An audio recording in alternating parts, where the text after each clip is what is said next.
22শে জানুয়ারি ছিল কালী পুজোর নিমন্ত্রণ। গিয়ে মায়ের দর্শন করেই প্রথমে হামলে পড়লাম ফুচকার স্টলের দিকে। তারপর কফি খেলাম, পকোড়াও ছিল, বাট আমরা যেতে অনেক লেট করে ফেলেছিলাম। রাত 10টার বেশি বেজে গেছিলো, তো পকোড়া শেষ হয়ে গেছিলো।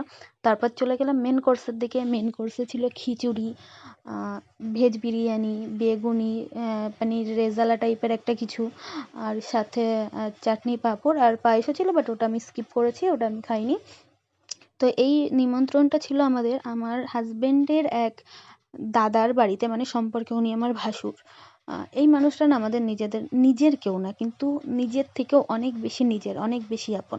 এই মানুষটাকে আমরা সেই সময় পাশে পেয়েছিলাম যখন আমরা খুবই খারাপ পরিস্থিতির মধ্যে থেকে যাচ্ছিলাম, আর আমাদের হেল্প করার মতো কেউ ছিল না। উনি আমাদের যে হেল্পটা করেছিলেন সেটা হয়তো ওনার কাছে সামান্য, কিন্তু আমাদের কাছে অনেক কিছু ছিল।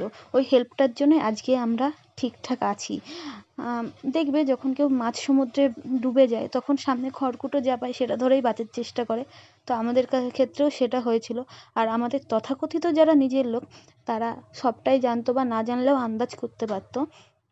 যারা আমাদের 3 বেলা চোখের সামনে দেখেছে তারা তো নিশ্চয়ই বুঝতে পারতো, সব কিছু জানতো, কিন্তু কখনো আমাকে বা আমার হাজব্যান্ডকে ডেকে জিজ্ঞাসা করেনি যে তোদের কী হয়েছে। ওই সময়টা না আমাদের একটা মেন্টালি সাপোর্টেরও খুব প্রয়োজন ছিল, যেটা আমরা আমাদের নিজের কারোর থেকে পাইনি। তো খারাপ সময় আসলেই চেনা যায় যে কে নিজের। রক্তের সম্পর্ক বলে কিছু হয় না, তাই বলে আপন থেকে পর অনেক ভালো।